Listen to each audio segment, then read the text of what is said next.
We are Emma and Kev. This is our narrowboat home, and these are our dogs Alfie and Molly. These vlogs are a diary of our weekly shenanigans exploring the UK canals. We promise to share the good. We were messaged via Insta by a couple who said, we're looking for a boat, we're really interested in yours, would you let us know when it goes in the market? I mean, they might not buy it. Might not like it in real life, who knows? And the silly. You know, if you know. You just compared buying a boat to buying a pet. Maybe. So why not join our midlife crisis boating adventures?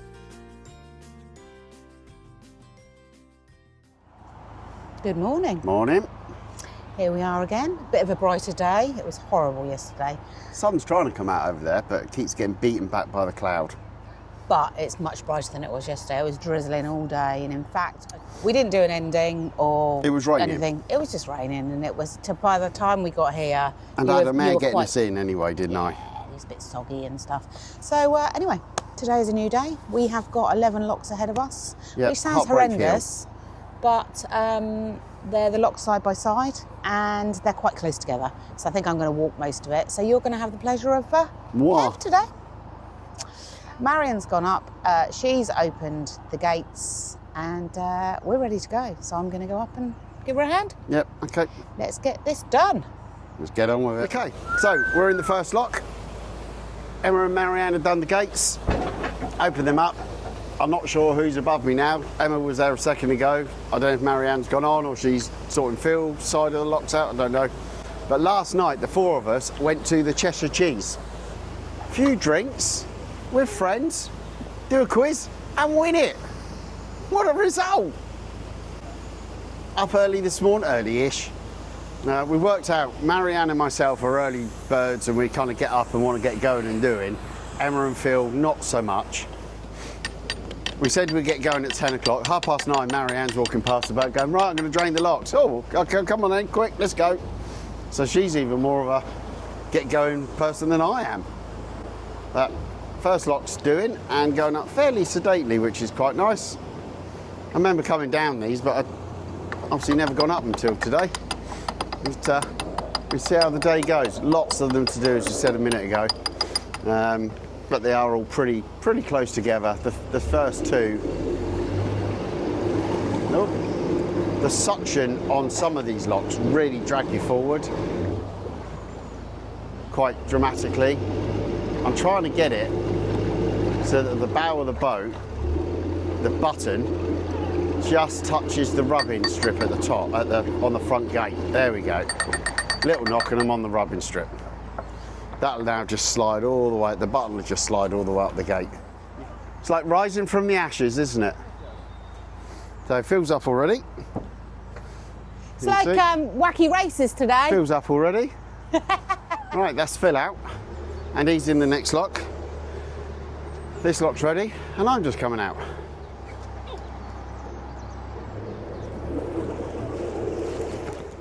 They didn't build these locks in a straight line. You come out which looks straight behind you, and then the lock goes like that now. So that's an awkward one. I don't think I'm going to get in without donking something, which is annoying. Oh, maybe. Maybe what I don't want to do, oh no, donk the bow, is obviously, you now know we're selling the boat.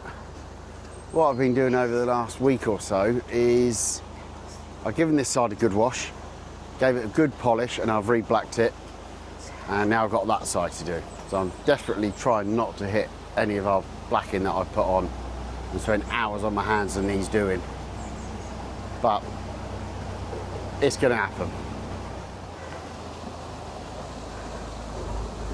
Yep, all yours. Right, we're in this one. Let's get this one done. We're up in lock number 2 now. Marianne's doing these locks for me and Phil. Emma looks like she's walked miles around the corner already, so she's gone. She's probably at the next lock. I walked the dogs up there last night. It's not far. So she'll get that lock ready for us. Just started spitting, bugger. Unfortunately, the left-hand lock coming up is broke. So I'm trying to hang back a little bit, but I've got a big open field next to me and there's no wind, but it's just constantly pushing me over that way. So there must be a little bit of wind. It's driving me nuts because I'm nearly at the lock and Phil's only just at the top now. But again, these locks are quite tricky, actually. Not tricky, but the left-hand one that's broken, you've got a clear, straight path into it. The right-hand one, you've got to go around the right corner and then left into the lock, which makes it awkward. So let's see if I can not do bumper cars again. Right, they're just shutting their top gate, so hopefully they can start draining it in a minute, and that'll give me some help because that'll push me back. When they empty the bottom paddles, the water will flood out and come at me, and that'll keep me pulled back a little bit. So Marianne is now taking Phil up to the next lock, but that's broken as well. So there's only one lock up there working as well. Yeah, and that's got all white tape across it, so I'm not going to touch it. The left one, this is a problem with radios and trying to film as well. Marianne's trying to give everyone information, and I'm trying to talk to you lot. Left one, Phil's gone out of this one, he's gone up, Marianne's setting it for him, but there's only one lock working. So that's 2 locks done where we came through together, and the next 2 locks are both broken. So it's single through both of them. So our little wacky racer kind of coming in, coming out, it's gone a bit awry at the moment, but the downside of single locks is when you've just done the black in one side of the boat, it irks me because you can't help it and you clip the side of it. It's like, ugh. So just trying to make her look really, really nice so that whoever buys her doesn't actually have to do a load of blacking and a load of touching up, and she's all polished and looking lovely for a handover for them. Then obviously they're going to get scratched and blacking pulled off, and like you all do, and we all have it unfortunately.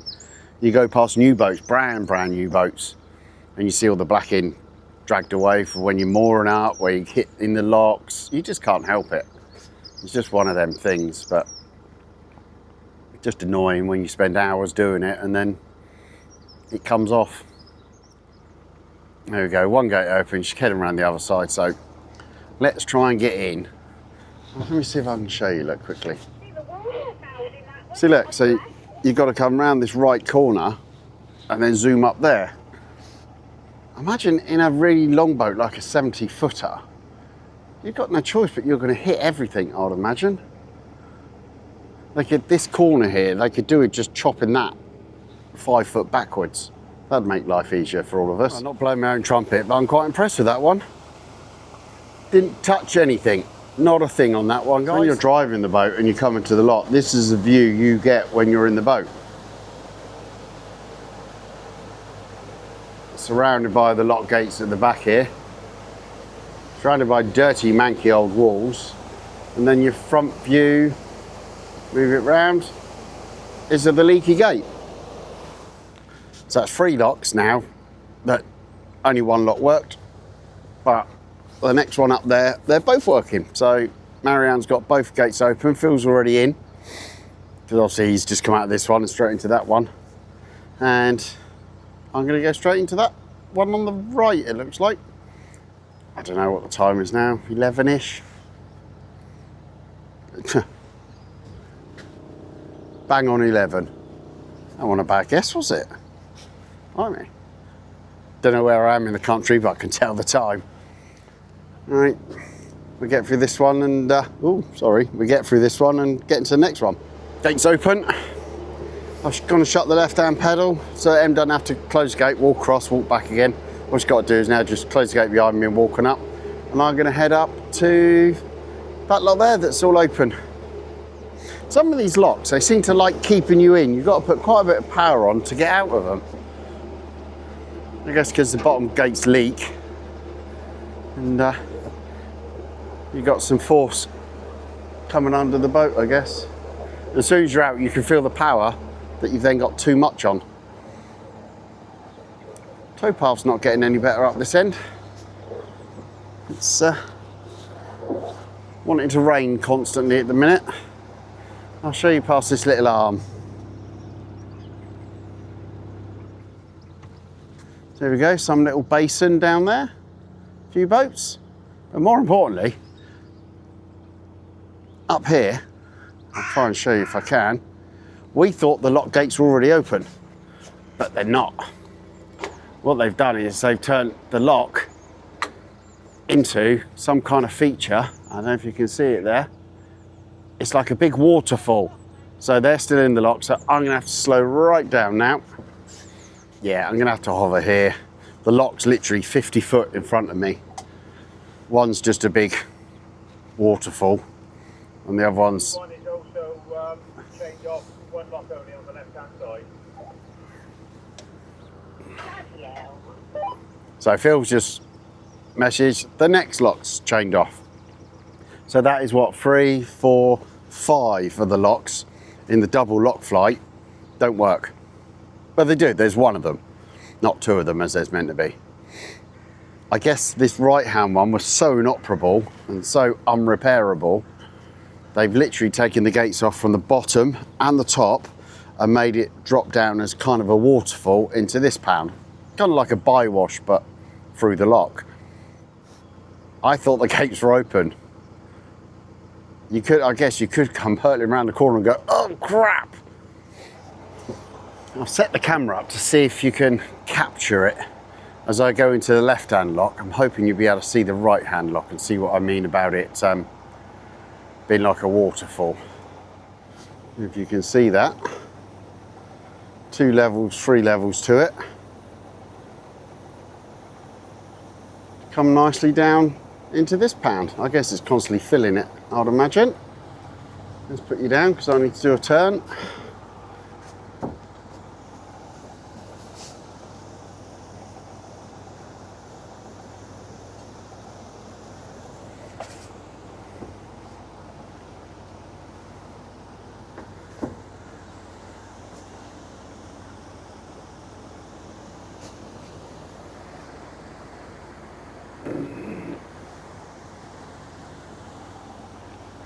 That one is tight, but I didn't hit. So as you can see from here, it looks like a normal lock, but it does have railings around it. And there's a reason why it has railings around it. When the boat's high enough for me to jump off, which is about now, I'll show you, look. Yeah. It's a big bywash all the way down, all the way down into there, look. Just runs out.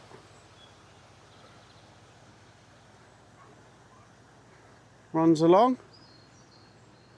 Up there where Emma is. Let's take you up here quickly, look. Very clever. I guess the lock was so inoperable or repairable that they decided to make it into some kind of overflow bywash. But they've obviously put the bits there, I guess, to stop a boat coming all the way through, because I guess you could mistake it. But yeah, you know that, all the way down. And then you come all the way down the lock there, look. Whee!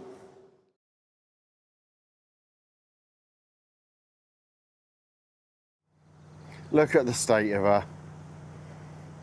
Muddy, muddy, muddy, muddy. Look what he made me do. I didn't make you do it. I did, I made everyone get up and do these flight of locks. Yeah, in the pissing rain. In the rain. And then she fell over. She fell over. No, too soon? Too soon. Too soon. Okay, right, let's get on. I am not loving boat life today. Those towpaths are lethal. Fortunately, when I fell over, it was quite a soft spot, so I didn't hurt myself, but, ugh, just muddy. Just mud everywhere. Anyway, Phil and Marianne. Abandoned us. They ditched us. Abandoned ship, they did. To be fair, it was absolutely honking down, which is why we haven't filmed very much.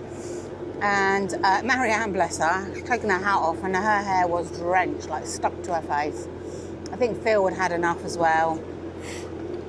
And so they decided to moor up back there. It was quite close to the M6, which the road last night kept me awake. There was a busy road in front of us. So we had, how many locks to do? 4. 4 after that. 4 more locks to do. We've done 2 of them. Short little hop, and then there's 2 more, and we're there. And we're where we want to be. So, and it's actually It's dry now. It's stopped raining now. But yeah, they're going to hop up. They're going to, moor up there, and then hop up to where we are tomorrow, probably, or maybe Sunday. Just have a bit of a chill out. So, and I don't blame them, to be honest with you. I did get to a point where I was like, right, I've had enough. I'm the forcing issue in all of this, forcing and making people keep going. Kev's desperate. Tomorrow is a very nice day. And so, and the boat has been on the middle, which that side was clear. So Kev has polished it and touched up the blacking and made it all look very nice. And then we will be mooring up on this side, which obviously will give him the perfect opportunity to get out there and polish that side, touch up the blacking and make it look nice. And it's sunny. And it's a nice day. couple of nice days when I can get some jobs done. Yes, but sunny days are good for cruising as well. Yeah, but I can't cruise and do what I need to do. I know. I'd rather we're wet already. So my theory is I'm already wet. I'm going to go in the boat and get dry and then do nothing because I can't do any jobs. So my theory is I might as well stay wet, get wet until I get to where I'm going to stop.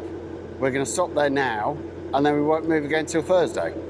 And I can get lots of jobs done. He's got all day tomorrow to polish the boat. Yeah. Yeah.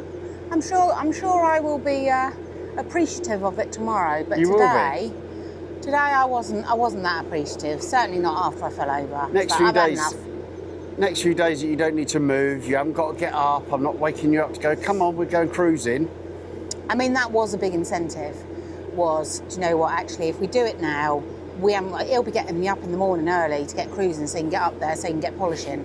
So I thought, do you know what, I'm wet, let's just carry on, and then that means tomorrow morning when he gets up and starts polishing, We'll just stay in bed. We'll be staying in bed. You do what you want then. A little bit longer. I'll be doing some Herkle-Durkle tomorrow. I have to give her 2 hours notice, an hour in writing and an hour verbally to get up because we're going. Such a drama queen. Anyway. But you'll be grateful, you'll be thankful, you'll be thanking me this time tomorrow when it's 10 o'clock, 10:30 and you're still in bed in your PJs and I've made you 2 or 3 cups of tea. You'll be grateful for it. I will be very grateful for it, thank you. And now it's stopped raining. Thank you in advance. I bet Phil and Marianne are kicking themselves now because they're going, now it's bloody stopped raining now. And they've got to then cruise again tomorrow morning. They can cruise whenever they want to, can't they? Yeah. And we can to a certain extent, but we certainly, Kev wants to get jobs done on the boat and get the boat ready. We haven't put it up for sale yet. Because I'm not ready to put it up for sale, I want it looking really nice and I want whoever buys it, I said earlier on to you all, I want whoever buys it to go, this is lovely, this is really good, I don't have to do anything to it, I can move my stuff on, go cruising, start my adventure. I don't want someone to go, well, I need to polish this side of the boat or touch the blacking up first or whatever, I just want them to enjoy it. I think they will think the boat's lovely anyway, but I get what you're saying. And also, you need to understand that all the time we're moving, that blacking's going to get, it's going to get donked and stuff. But then so, I've got to touch up less. Whoever's buying the boat will know that. They're going to donk the blacking, aren't they? First day out. Absolutely. So anyway, we're still cruising. We've got 2 more locks to do, and then we are where we want to be. Cow. Ooh. They're all in a big pen, waiting for something. Poor stinky cows. Farmer scooping up shit.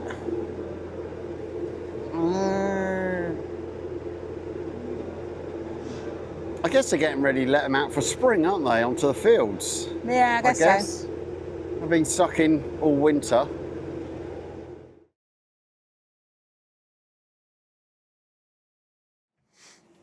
Good afternoon. Morning. Who knows, whatever time of day you're watching this. Boat time. Doesn't matter. We've just hopped on quickly because it's Tuesday. Tuesday. And our vlog on Sunday was the one where we let everybody know that we were selling the boat. We did say it wasn't up for sale yet because Which is not. Which is not.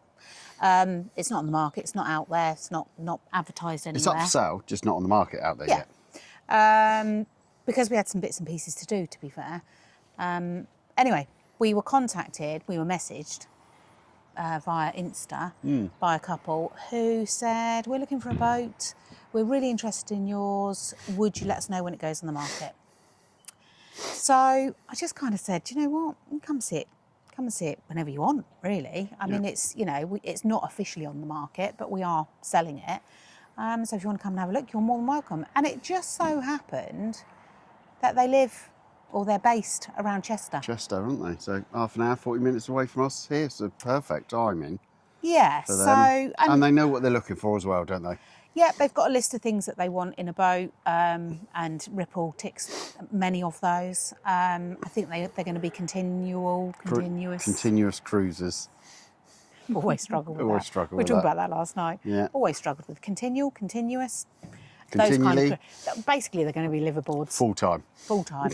And Ripple is totally set up for that. I mean, they might not buy it. Might not like it in real life, who knows? But we did say to you we were going to show you the process. So this is the process so far. Ad hoc viewings. Yeah, you know, word of mouth, which is great. You know, if it sells, it may not. You know, at the end of the day, people say, you know, when you step inside the boat, you know if it's your boat or not, don't you? Yeah, I did with Ripple. I'd seen quite a few and I knew straight away. There was only one other contender that I quite liked, but I wasn't quite ready at that point. You weren't in a position at the time I to think had buy I it, were been, you? I probably would have done, but I'm glad I wasn't because Ripple's a far better boat. Yeah, she's been amazing. But you know what? So, you know, things like an animal, isn't it? You know, when you go and buy a dog or something, you know that you just know, don't you? You know if you know. You just compared buying a boat to buying a pet. Maybe. Might have done. Move on. Anyway, we thought we better just do a little bit, just in case the first people, before it even goes on the market, the first people that kind of reach out, buy it. We'll see. Who knows? But We'll let you know what our feelings are and their feelings are afterwards. And we'll let you know either way. We'll let Yeah. you know what their reasons were if they didn't, and also obviously who they are if they do. Yeah. So, yeah, watch this space. See you in a bit.